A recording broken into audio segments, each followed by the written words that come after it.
All right, let's jump right into this one. We're talking survival, we're talking magic, and a war that literally spans worlds. And it all kicks off with our main character, a thief who is fighting for her life from the moment we meet her. And boom, just like that, we meet Ceris. I mean, talk about an intro. She's in this brutal city, Zilvarin, with a guard's hand literally wrapped around her throat, and she's still spitting fire. This one line tells you everything you need to know about her. She does not break. Ever. So yeah, that intro sets the stage perfectly for this first part. We're getting a look at the harsh reality of her world. And trust me, it's a world where every single day is a fight, and she's not just fighting for herself. I mean, her world is just unforgiving. Seriously, try to picture this. You've got this crumbling desert city, plague bags hanging everywhere, corrupt guards on every corner, and it's all run by this iron-fisted tyrant, Queen Maudra. This is the kind of place where stealing a simple piece of armor doesn't just get you thrown in jail. Nope, it's a one-way ticket to the palace dungeons, and you're not coming out. But even the toughest people have a weak spot, right? For Ceris, his name is Hayden. He's the only family she's got, this reckless but loyal guy who is a magnet for trouble, and she's always the one who has to pull him out of it. It's that protective instinct that really drives her. And yeah, it's exactly what gets her caught.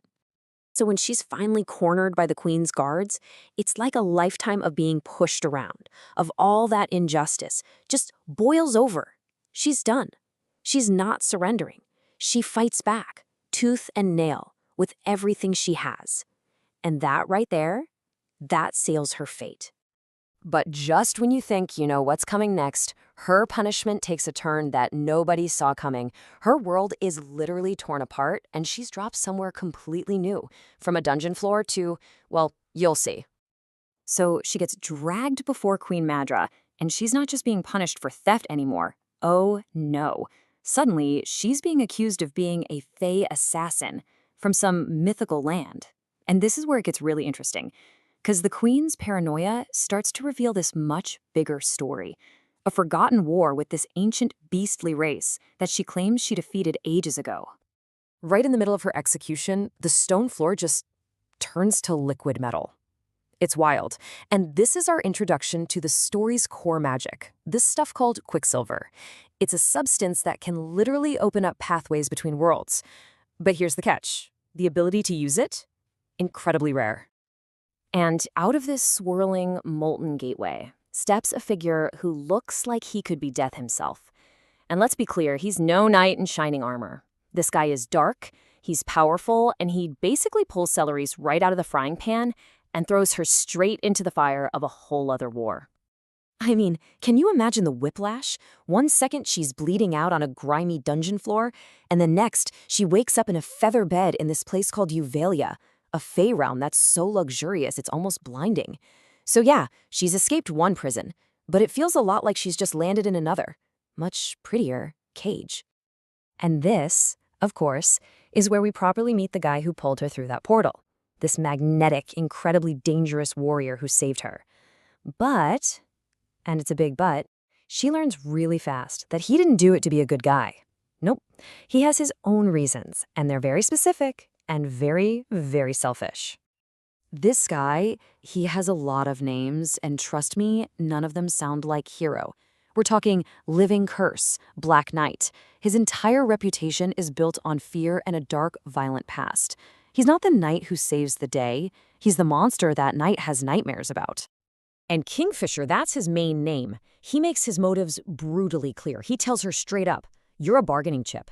He didn't see a girl who needed saving. He saw an alchemist, a tool, a weapon he could use to win his war and, maybe most importantly for him, to get his own freedom. So you see the problem here, right? Their goals could not be more different. All she wants is to get back to Zilvarin to protect Hayden. All he wants is to use her power to create magical relics and win a war she couldn't care less about.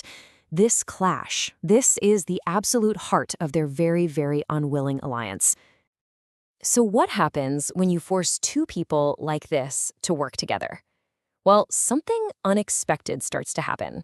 A connection forms, and it's not just emotional, it's magical.